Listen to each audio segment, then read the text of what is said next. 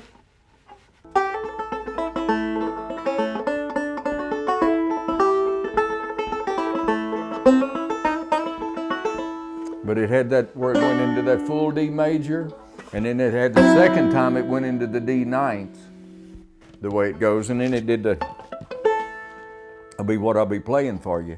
And then that's where I learned to play the 1-note break, because I heard him do it one time.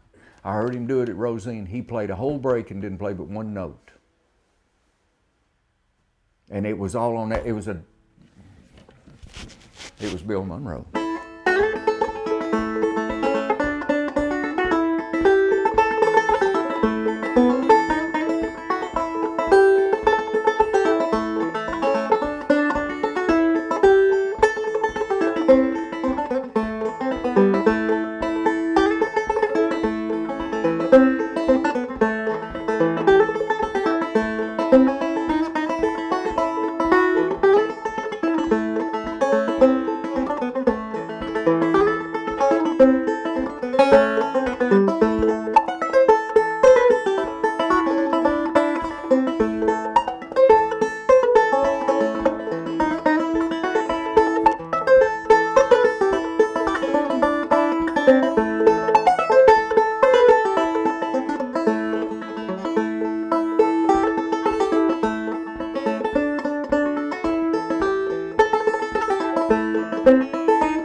A little bit too much of a major instead of that modal ending on it. But that was just interesting how that tune changed from what you just heard there a few minutes ago. Monroe, after I left him, he made more recordings. I think some guy, I can't remember the fellow's name. I'd heard it a bunch. I'm going to say, I have no idea. Some fella came to town and got to produce a Monroe recording, and it finally got him a Grammy. That was Southern Flavor.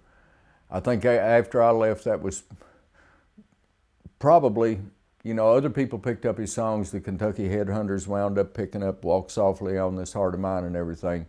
But Southern Flavor, probably from an artistic standpoint, was the capstone on his personal career.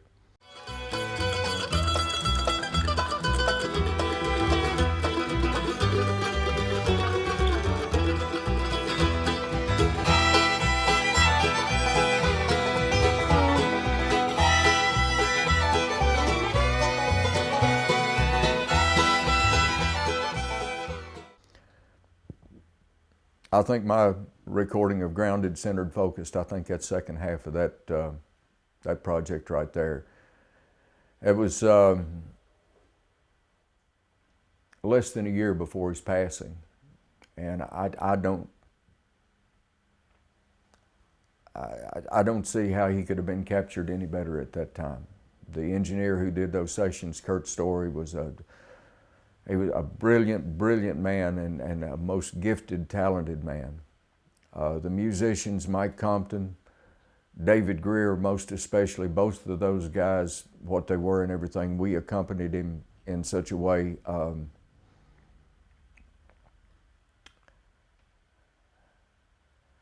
It was an interesting thing. Right here, I'm going to have them play you 3 things that I did on the record. We're going to insert this in it on Grounded, Centered, Focused. And it'll be the best way that I can show you of what Monroe's all about. The first thing we're going to do is sort of It was a multi-stacked banjo thing. It was a redo of a part of a thing that I had done when with Sam Bush and them, when Sam and Courtney and Curtis, when I was in the revival. They had been working on a record before I came in the band, and they got me to come in and play twin banjo with Courtney on Doing My Time. I think they released that in one of the last of the Newgrass Revival compilation albums that came out. But there's at least one of those things I used to do with Courtney, playing twin banjo on. And what we're going to play here, or what we're going to do, is comes right off of my Grounded, Centered, Focused record. It'll be, I took the Matthew Morris song that Joe Cocker had done, Space Captain, and put the part of that. Most of the songs that I do, even when I do traditional songs on my recordings, I'd put something a little bit halfway sideways in them to, you know, it's just like the hiccup in Blue Ridge Cabin Home on The Fifth Child, or in the last chorus, or the, well, any number of ways that I've changed lyrics. But that Space Captain deal, I always was kind of attracted to that song. It was kind of like the Lunch Stop by Celestial Navigation's Jeffrey Lewis. But we did Space Captain and put that in conjunction with Doing My Time, with that revival thing on it. And when we got into Doing My Time, after the harmonics in Doing My Time, I just started stacking banjos at that point. I think I had at least 3 harmony parts, or at least 2 harmony parts on all this stuff. In most cases 3, but I think in most tracks, well, when Tim Austin used to answer the phone down there when I was doing my recording, he'd pick up a phone and say, "Hello, banjo hell." So anyhow, the sound, it was kind of like one of those old Gary Larson comics at that point.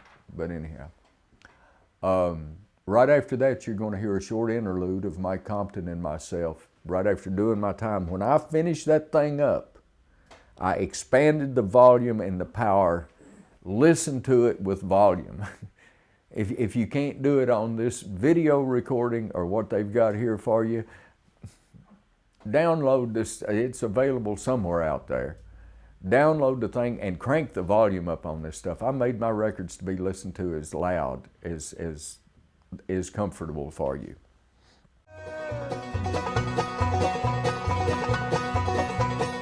You can hear my soul. I'm gonna speak like Don Henry. Hold it.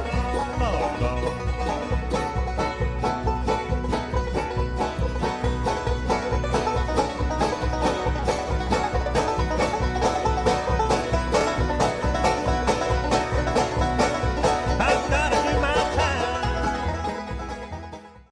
Anyhow, when we finished, I just got this wall of sound there at the end of Doing My Time when Dudley's just screaming that out. And then it goes into that interlude of mandolin and banjo doing. When the Golden West starts, that's right dead. All we clipped on that thing was the count off.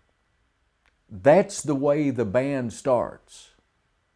You will notice that the dynamic of the Golden West is every bit as powerful as that thing I'd done stacked 4 or 5 banjos on, multiplied rhythm tracks on it, got everything else to boost the body and build the body of that sound up. We did that in Dubuchet Studios. And all I did was took all those banjos away and added an 84, 85-year-old mandolin player. And it's as big as the great outdoors. That sound that comes out of them.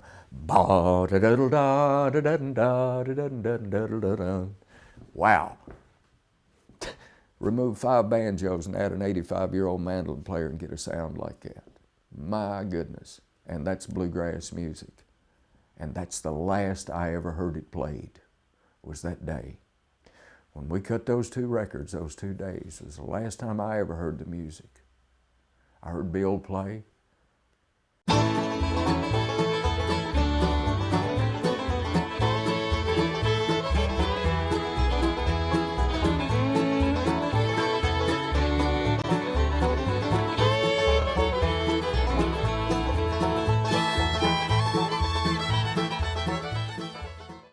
You know, the mornings I used to go out to his house and sit there and play. He'd just sit there and he'd start that right hand going in a tremolo on a set of strings or a couple of sets of them, and you'd make him a little 2-note chord. And then he might have a little fragment or a piece of a melody out of it or something, but he would just sit there and play. You know, here's a guy, one night I was over in, and I wrote about this in my book, I was over in Madison one night, and I was sitting in there, and I looked across the room from me, and over there on the couch was Earl Scruggs, Benny Martin, and Curly Seckler. I mean, that's 3 of the principal members of that beginning Flatt & Scruggs band and everything. Vassar Clements was in the room that night. Sonny Osborne was there. We sat there and picked. Oswald, Bashful Brother Oswald was in on the thing. We sat there and picked all evening. Everybody got chances to play. You know, we played Foggy Mountain Breakdown, and we played Salty Dog Blues, and we played Blue Ridge Cabin Home, and we played just first one thing and then the other, just going as hard as we could go. And it was wonderful. So hearing those guys play is just really great. I get out to Monroe's house the next day, and I pull in the driveway, pull up next to the barn there, the garage, whatever it is. Get out of the car, and about the time my door shuts, I hear the screen door on the back of Monroe's cabin slamming open where he slammed it on. And he met me at his gate with the mandolin up in the air. Here's a little tune I've been working on this morning. What do you think about it? This guy's 15 years older than the oldest guy in that room the night before. That room the night before, they're trying to recreate or relive something that happened for them 30 years ago, 40 years ago. Here's Monroe, here's what's happening right now. Here's what I'm working on this morning. 85 years old, or 83, 84, somewhere along that. Here's what I'm working on now. I'm alive right now in this moment. Here's one of my songs. Would you be one to dance among the stars? This is from Bill Monroe. Through me to you. Would you be one to dance among the stars? Would you hold the string that flies the moon? Would you dare to dream when hope's not about? It's all on you, all you. You can fly, you can fly, you can fly, you can. Soar on high, far out over the clouds. Casting your eyes across fleecy skies, your feet never need leave the ground. Weave your dreams, make them real, your illusion reveal. Stand you bold in the midday sun, when no shadows cast before you are past the blessing you are, you've become. Now dream. Right now in this moment, no shadows before or past. No being hung into a past that you can't get out of.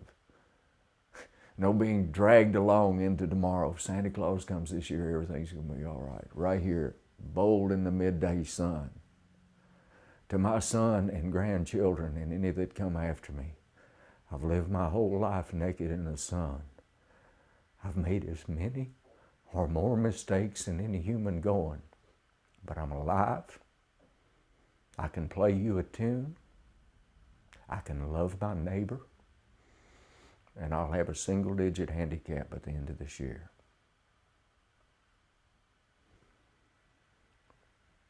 We got Southern flavor. We got the end of Monroe pretty much, except I'm going to go back and play you a tune right here. You know, I don't know that he ever looked at his own mortality before Roy Acuff died. But after that point, you know, the old man had seen all his brothers and sisters passed and had lost a daughter.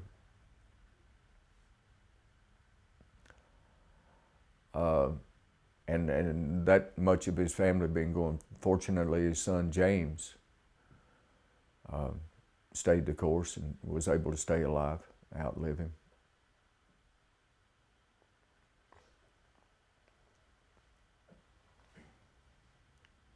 But I can't remember whether this tune started before or after the incidents of the discovery and the operation that eliminated the cancer from his body.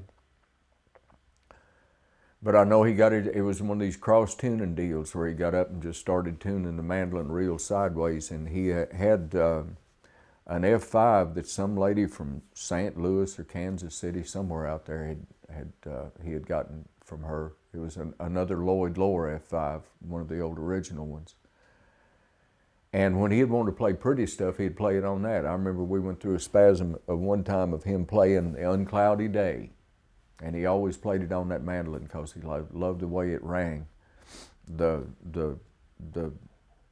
old F5 of his, the one that had made all the music through the years and everything, it was, I don't know how to explain it. When you heard that thing, it was like hearing Paul Bunyan sink an axe into the wood or something. It was just, there was almost a concussion with it when he'd be playing. The instrument had a tremendous amount of volume to it, and I don't know, his technique was such that all I know is, you know, I had to get this banjo right here. I had been playing on good banjos up until that time, but all of a sudden I found myself in between that Lord Loar and the Granary violin, and both of them loud instruments with two of the loudest players that ever played an acoustic instrument behind them. I had to get a banjo that could get out there and help talk with them. That's how I come about having this banjo right here. I don't know whether it's even setting up straight or not. Hope so. Anyhow, when I was in the band toward the end of it, Monroe recorded this song called My Last Days on Earth. And it wasn't a song, it was a tune, it was an instrumental. And I think Walter Haynes got on it. He's the one that put the Kmart parking lot seagulls all over it and all of that stuff. I don't know what that sound effect was good for. The strings that they added I thought were kind of neat. That I'll buy into that, but as I said, the waves crashing and the seagulls, you know, what was that series of records that came out that, boy, I better leave that one alone too. Yeah, I'll leave that one alone. Anyhow, here's a tune called My Last Days on Earth.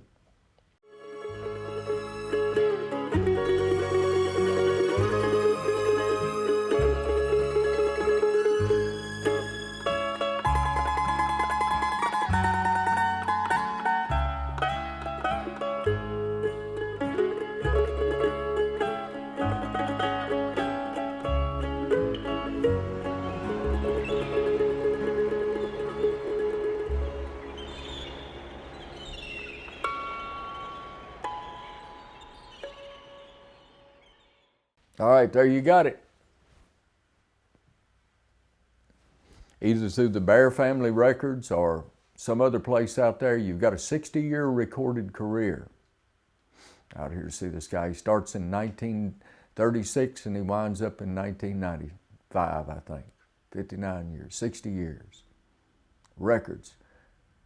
See the development of somebody that you can hear who's a virtuoso maestro by age 25 in 1936. And the development. A definable form of music that as yet lots of people have learned little bitty pieces of it.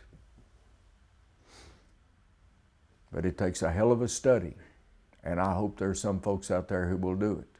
Because that talent exists. The words to the songs are going to be different.